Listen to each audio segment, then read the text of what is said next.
为什么中国人讲礼义，却往往不讲道理？为什么面子成了我们生活里最坚固的信仰？为什么我们总说没有办法？一个在中国生活了10多年的比利时裔美国神父，用半个世纪的研究与观察，指出中国人性格深处的顽疾，从礼的虚假到义的双标，从怕讲理到不守法，从儒家轻功重文到现代化的停滞。他浸润50年的中西学识，像一把犀利的解剖刀，直指我们民族性格中的4大痛点：面子、道理、法治和国家观。当一个外来者比我们更了解我们自己，我们是否该重新思考，中国人到底丑陋在哪里？今天我们继续读《丑陋的中国人》这本书。今天读到的是你这样回答吗？比翼美籍司礼仪神父谈丑陋的中国人这个部分。想听更多的内容，可以订阅我的 YouTube 频道。读完这本书之后，我还会就解读中国文化这个专题去分享更多相关的书籍。我们共同查杀掉自己头脑中的中国文化病毒，在个体精神层面做到文化出埃及，早日跃迁到现代文明的状态。让我们开始吧。你这样回答吗？比翼美籍司礼仪神父谈丑陋的中国人。制笔者张先华女士。文载1985年6月12日台北自立晚报，7月1日香港百姓半月刊。耶稣说了这话，旁边站着一个差役，用手掌打他说：你这样回答大祭司吗？耶稣说：我若说的不是，你可以指证哪不是；我若说的是，你为什么打我呢？若望福音18章22节。和司神父相处，常给你惊喜的经验。在馆子里，面无表情的女侍者把菜单扔到我们面前，司神父悄悄问我：你知道他为什么这种态度？我还没找出适当的答案，他却幽默地说：他不喜欢我。街道上，几个年轻女孩走近，司神父望着 T 恤上印着外文的一位叫我看。我说我不懂法文，司神父为我翻译，那几个字的意思是来乱搞我。他摇头叹气，他一定不知道这个意思。司神父住在台北市万大路附近，那一带拜拜风气很盛，大街小巷处处是庙宇和私人开设的神坛。司神父告诉我，昨晚这里上演酬神戏，你知道他们演什么？我答木偶戏，心想这回一定答对了。谁知司神父的答案是他们表演脱衣舞。今年70余岁的司神父是比利时裔的美国人，前后10余年在中国大陆以及台湾的生活经验使他对中国十分熟悉，加上他是中央研究院研究殷墟文字的学者，他对中国语言、文字、民俗的研究已有50年之久。从1930年起，司神父开始习中文，曾经是赵元任、陈世香2位语言学家的学生。1955年获得伯克莱加州大学东方语言学博士，他精通英文、法文、德文、俄文、希腊文、拉丁文，熟悉中文、西藏文、蒙古文、梵文、日文。1937年，他来到中国大陆北方，一面传教，一面作为中国民俗研究和歌谣收集的工作，并用英、法、德文等多种语言发表过学术论著30余种。我告诉神父我很吃惊，因为他老是提醒我这个中国人身边许多习而不察或察而不觉的现象。我心想，为什么不请他就丑陋的中国人这个主题说说他的看法？以他对中国人的了解之深，对中国人的感情之浓，加上他来自西方文明世界的精神，他丰富的学识和修养，一定会给我们带来跨国性和跨民族性的启示。司神父说，你不在乎我的话令你惊奇。我说，我正在期待你给我最大的惊奇。司神父的中国名字是司礼义，从这个名字可以看出他受中国文化的影响。可是司神父答复我的礼义之问，却说礼是很好的东西，是人类行为的规范，但中国人只讲礼义不讲道理，于是礼的好处就变了质。因为礼义应该接受道理，正确的原因也就是 the right reason 的指导，义难道不是正确的原因？我说，我们中国人一向有礼义之邦之称。礼义之邦，司神父沉吟一会儿，我没听说过。义字的音译应该是 right， 或者还有一个意义相近的词 justice，可是我认为中国人最缺乏的就是社会是非观念 social justice。 中国人讲的义是用来要求别人而设的，人人都觉得自己是例外，可以不必遵守。也就是说，中国人的义是双重标准。我问，从什么事情使你对中国人产生这样的印象？交通现象就是一张中国社会的图画。四神父说，中国人对作为一个国民应该尽什么义务完全没有观念。交通规则在中国只是定来要求别人遵守的，自己不但不遵守，一旦受到指责，立刻觉得没面子。又比如说，我今天这样批评中国人，大多数中国人的反应恐怕是生我的气。平时常常有人说我太骄傲，或者来劝我不能用西方文明世界的标准来谈论中国人。其实我很不愿意伤中国人的感情，不见得人人都会生你的气，我就不会。我说我也不怕感情受伤，我就是盼望听听你伤中国人的心伤的有没有道理。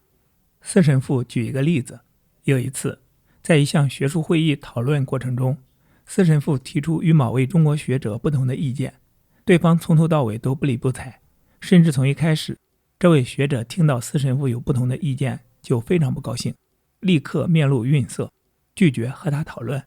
第二天，四神父亲自到这位学者的办公室，准备在试试和他沟通。谁知道学者明明在办公室，却叫秘书小姐说不在，使四神父知难而退。所以四神父说，我觉得和中国人讲道理比登天都难。有时候你真是一点办法也没有，因为他用逃避问题的态度来对待你，使你无计可施。其实根本的原因是他不想讲道理，因为讲道理会使他失去面子。你想，连学术界都只讲面子不讲理，造成权威和垄断，又如何能求一般的人民讲理？四神父接着说，当然有时候我和中国学者在一起讨论问题，我提出不同的意见，也有学者会说我不同意你，不过我现在说不出道理，等我回去想想再来和你讨论。然而能用这种态度来讨论问题的实在没有几个。我问，你是不是认为中国人讲礼义妨碍了讲道理？其实讲礼义和讲道理是可以同时进行的，四神父强调，但必须经过学习，同时要有起码的彼此尊重，能力也要相称，才能够讲道理。至于礼义之邦，大概是中国人后来附会的说法，应该称礼乐之邦才对。因为中国历史上说周公治礼作乐，四神父对中国古迹了解之深令我惊讶。纪元前5世纪苏格拉底时代，希腊人自称是礼乐之邦，四神父用笔写出中文礼字，这里的礼是道理的理，表明不同于礼义的礼字。他们非常重视音乐，认为音乐是礼的完美表现，礼如果脱离音乐，就像人生失去了美。希腊人的人生哲学可以用一句话来概括，美和善。前面一个字是美，后面一个字是善，中间的一个 K 是开的简写，是和的意思。希腊人认为人生最高的境界就是达到美与善合一，善存在于礼中，美表现在音乐里。所以希腊人自称礼乐之邦，和中国人自称礼义之邦，是很有趣的东西方文化对照。我静静地听着。不过四神父说，中国人讲理却只是虚礼，面子，理性的理则受到压抑，不能伸张。且音乐的艺术功能在整个中国文化发展中一直受不到重视，连带和文学结合的戏曲也发展得很迟。直到13世纪元朝，蒙古的统治者还不懂向中国民间艺术伸出政治高压的巨掌，中国戏曲才开始得到萌芽。中国人的礼就是面子，四神父的话像一记春雷。另外和音乐相关的诗歌，中国诗歌也和希腊诗歌大不相同。四神父说，中国人没有史诗，没有像荷马那样壮阔的史诗。中国人的诗常常只写一己、一时、一地的感受，诗意虽美，但只注重个人，不注重对大自然的观察和描写。即使写，也只是用来烘托个人的感受，更不要说对整个民族关照的史诗。还有一点奇怪的是，蒙古人和汉人不同，蒙古人有史诗，这个原因是什么？我问。我还不是很清楚地知道，只是发现这个现象。也许你可以告诉我，中国人为什么轻视这些？听到司神父的问题，然而我的思维却仍环绕在他前面讲的那句话上：中国人的礼就是面子，久久挥散不去，使我回想起不久前和司神父一起用餐的一幕。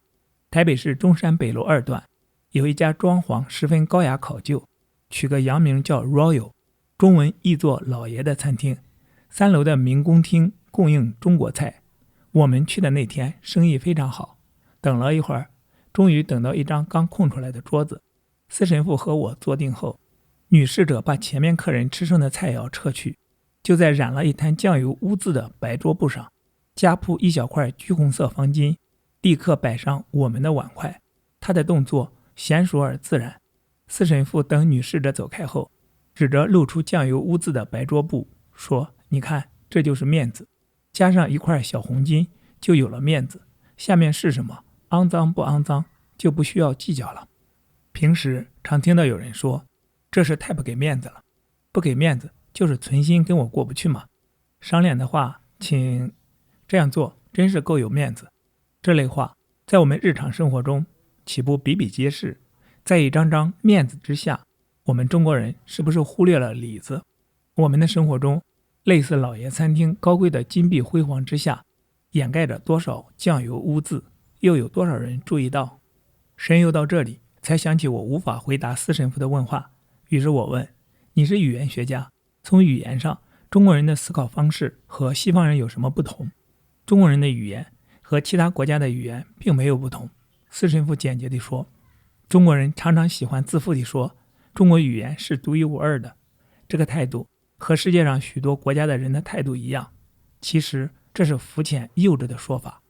中国语言没有动词，没有时态变化。我说名词没有单数复数之分，不是和西方语言不同吗？那只是表达方式不同，并不是语言系统思考逻辑上的不同。例如，中国人用过了表示时态，用2个3个表示数量，并不是说中国人没有时态和数量观念。中国人可以用语言把思想表达得非常精确，问题关键在于中国人想不想表达得清楚。如果他不想表达清楚，他就可以表达得很模糊。请做进一步说明，我请求。中国语言在文法上可以省略主词，英文却绝对不能。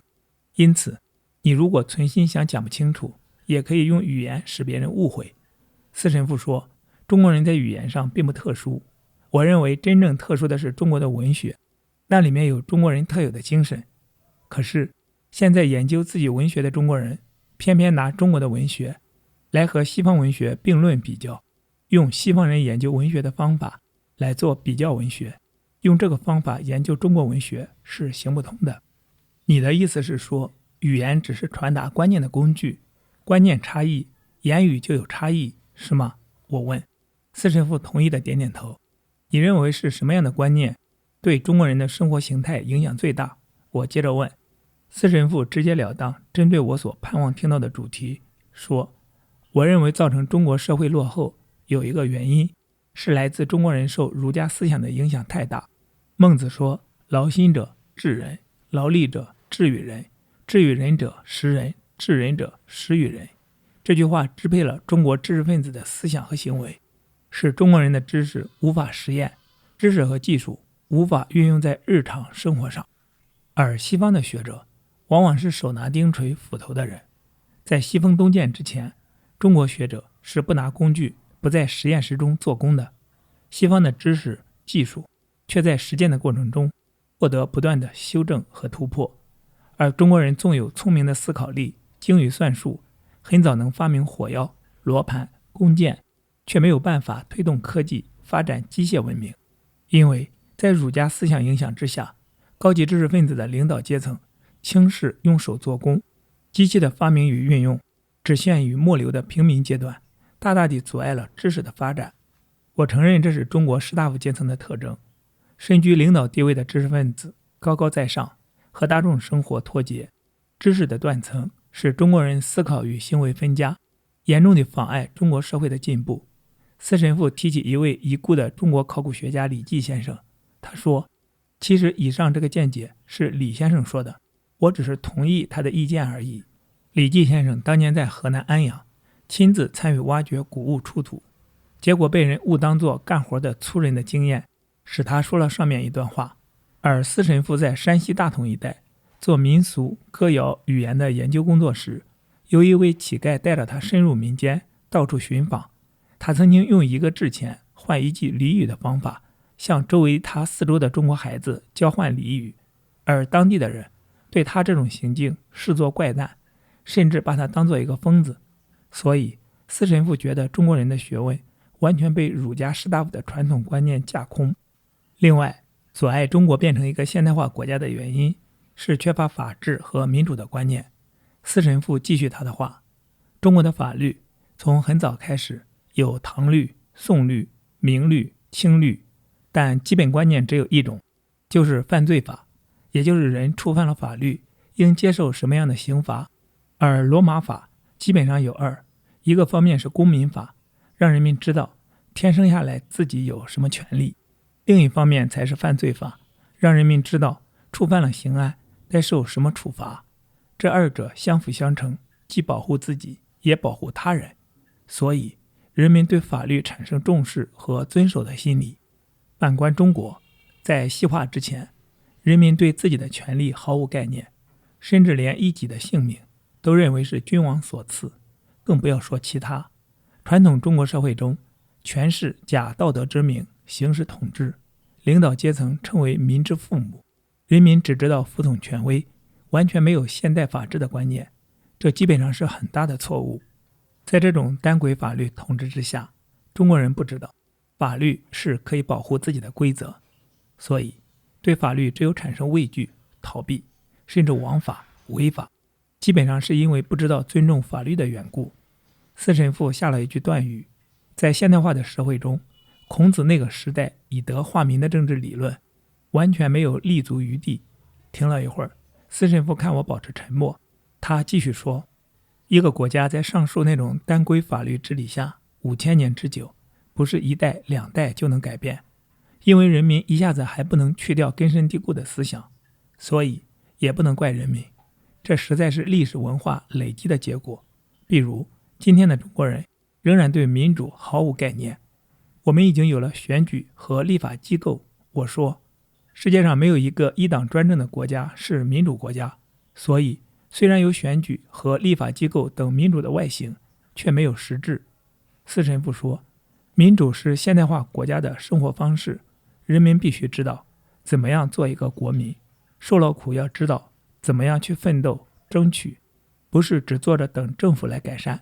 我最常听到中国人民对不合理的事的抱怨是没有办法，对空气污染如此，对交通紊乱也如此，一切都没有办法。司神父感慨地说，归根究底是中国人民并不真的想改善。请你再说说，我说中国人受了那么多苦难，专制、腐败、战争、贫穷、外辱、内乱层出不穷，是不是这些阻碍了中国的进步？而且世界上别的国家受难之后很快能复兴，为什么中国不能？司神父思如泉涌，情感澎湃，表现出他对中国观察之深，对中国人寄希望之殷切。听到我提出这个问题，他一口气提出了下面几个看法。他认为中国复兴的慢，起码有几个原因。第一，中国人只有家的观念，没有国的观念。中国人的美德、忠诚、爱心、保护力都以家为目标，一切努力到此为止。司神父说，中国人的心目中，国家是一部收税的机器，也是一部剥削人民的机器。因为在上位的人，不管人民是怎么过活，他本身是这部机器的受益者；在下位的人民是这部机器的被剥削者，他没有办法抗拒剥削，变成一种恶性循环。你会不会太悲观了一点？我问，你不觉得我们在进步？也许是有点悲观，但大致上说来，我觉得中国进步得太慢，至少中国人对国家的观念到目前仍是一成不变。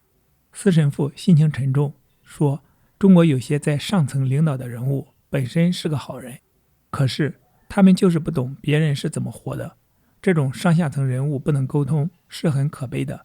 又有些人从贫穷出身，但一旦当权之后，不但不再设身处地，站在原来自己那个阶层发言，甚至故意不提自己的出身，反而认为穷人是懒惰，活该。司神父引用自身一个例证，说明中国人很怕面对自己的弱点。他从书架上拿出一叠资料，翻出一篇台北一位名诗人杨军的诗，拿给我看。我知道他，杨军是他写诗的笔名，他姓王，曾经在台大。我的话未完，这是1967年他在西雅图华盛顿大学时写给我的诗，献给一位比利时汉学家。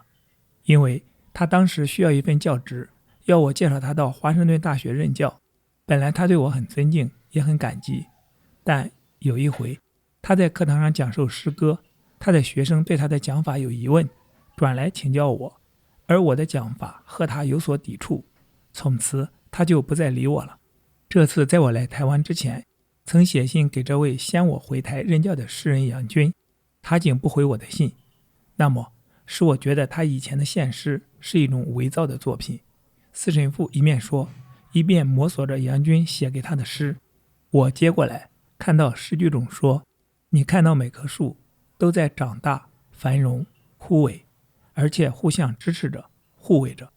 我感觉得到，这位曾经受过司神父推荐的中国诗人杨军，已经在司神父的心目中枯萎了。司神父忽然振作地说，我们再来谈国家问题吧。第二，中国文明发展到清初，达到了极点，自以为四海之内唯我独尊，闭关锁国的心态，使中国对外来的一切毫无心理准备去接受，老大与僵固封锁了中国人向外学习的能力。第三，中国人被船坚炮利的事实说服，发现必须向西方吸收科技时，中国在内政上矛盾与冲突百出，在派人到西方学习科技的主张上也缺乏一套统一的政策。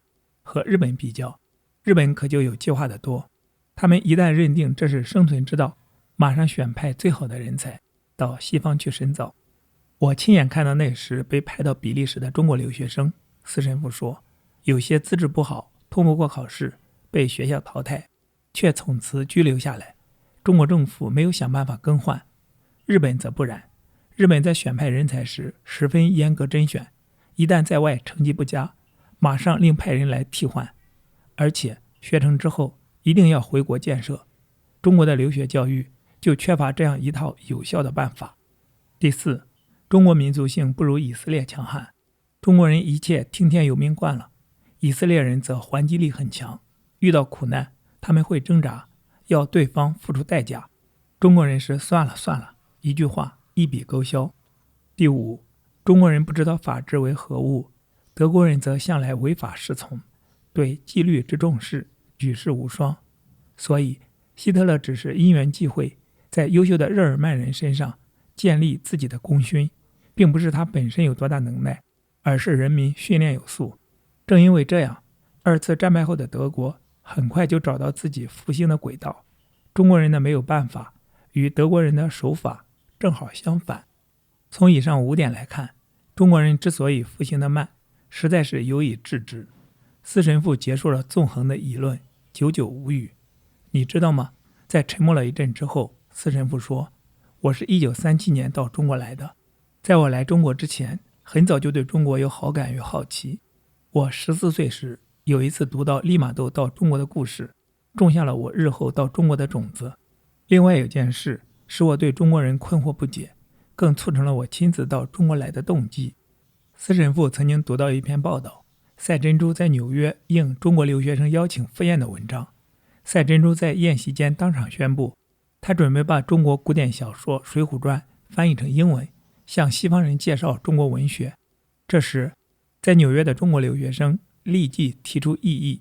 这些留学生认为，把中国下层社会的黑暗面，打家劫舍、杀人越货、吃人肉等残酷的暴行介绍到外国去，无疑是一件丢中国人脸面的事。他们希望赛珍珠翻译一本描写中国人纯洁无邪的书。司神父对这些留学生的意见感到异常震惊。他说，他们是高级知识分子，却持有这样的看法，认为《水浒传》是中国人的耻辱。难道不知道世界上无论什么地方的人都有情欲，都有人性的黑暗面？有谁会因为莎士比亚写邪恶的人物、淫荡的女子，就会轻视英国的文化？因此这些中国留学生给我的印象是，他们自欺的厉害，这种自欺实在是中国人的好面子，喜欢蒙骗一切真相的根本原因。中国人有没有优点？我想从另一个角度看看这位外国人对中国人的评价。当然有，司神父首先举出了忠心。和中国人相处，开始时他们会很多疑，但一处久了之后，他们对人非常忠心。什么叫忠心？我问。比如他们会竭尽所能来帮助你，为你服务，保护你。中国人当他们一旦和你成为真正的朋友时，虽然但往往要经过很长的时间，他愿意无条件地为你做许多事，且不求回报。其次，中国人很富于外交能力，中国人天生就富有口才，个个是外交家，即使目不识丁的文盲，他们都有很强的说服力，他都有令人难以拒绝的本领，使你为了说一个不字感到很不好意思。那算是优点吗？我问。起码那是一种性格的特质。司神父说，中国人的忍耐力是惊人的，是巨大无比的。看过中国农村贫苦生活的面目，体验过中国人近代纷乱迭起的变迁，司神父说，我没有看过比中国更能吃苦的民族。另外一点，司神父继续说，中国人对知识、学问充满了崇仰，学习被看作是很重要的事。博洋说，中国人喜欢上学，却不喜欢读书。我提出质疑，你以为如何？中国人的确喜欢上学，对学习甚至崇拜般感动，但他们的动机我还不清楚。在语言学和甲骨文中钻研数十年，跻身于中国学术界最高阶层，也就是中央研究院的司神父说，在中国绝大多数时候，我都和中下阶层的中国人相处，偶然才和上流社会的中国人打交道。我发现上流人士中有许多正派、高尚又仁慈的人，然而有一项不变的事实是，这些上流人士对中国传统社会体制中产生的严重不公毫无知觉。这种社会体制目前仍持续保持，虽然他们有时慈悲为怀，但身为高级知识分子，他们对这种不公应该负责任，应该采取变革这一点竟然毫无概念。从头到尾，他们一贯的想法就是不要任何改变。在这里加一句，司神父说上流社会的中国人很正派，很可能说的是民国时的上流社会，是那个时代国民党的官员。共产党的官员应该和国民党的官员大不相同。好，话只能说到这里，继续回到这本书。我想起写《资治通鉴》的司马光，正是这样一个典型，保持既有，不求改变，正是儒家的精神。司神父见我坠入沉思，继续高昂地说，中下阶层的小市民当然在整个国家现代化的建设中并不是完全清白无辜，但他们那种对苦难的承担和无休无止做苦力的精神，与生俱来的谦卑和殷勤，实在是令我心折。尽管他们语言粗鲁，但在我的面前，他们从不失敏感和纤细。从客观立场来评估中国传统文化的司神父，在他发表了那么丰富的言论之后，我想听听他再谈谈儒家。你对儒家是全盘否定？我问。应该这么说，司神父又补充说，对儒家负面影响的看法，我曾经遭受过很强烈的反对。我必须承认，这个问题的看法有许多不同的角度，但总括来说，后来的儒家学派对中国社会是一点帮助也没有。虽然在早期儒家著述中，对暴政有革命权利的思想偶然也曾灵光一闪，但却后继无人，即使有，也不曾发生过影响力。我提出了中国人那么多的缺点，我想我一定完了，大概有很多人会因此愤怒不已。司神父重提他的忧虑，他认为一个外国人要批评中国人是一件很危险的事，因为忠言毕竟逆耳。不过我这些丑话一点也没有丑化中国人的意思，有些人是没有办法懂的，就好像我常常找不到东西时，我会开玩笑地向旁边的人说，我真的需要一位太太来帮我的忙，立刻就有人觉得我的话惊世骇俗，把我当做一个行为不检的神父来看待。你说糟不糟？我听得懂你的话，我告诉司神父，我说我完全懂你的意思，因为我也常常找不到东西，我比你更需要一位太太。好，今天的读书分享暂时到这里。今天我们读了你这样回答吗比伊美基斯里仪神父谈丑陋的中国人这个小专题，期待在下一次的读书分享中与你再相逢。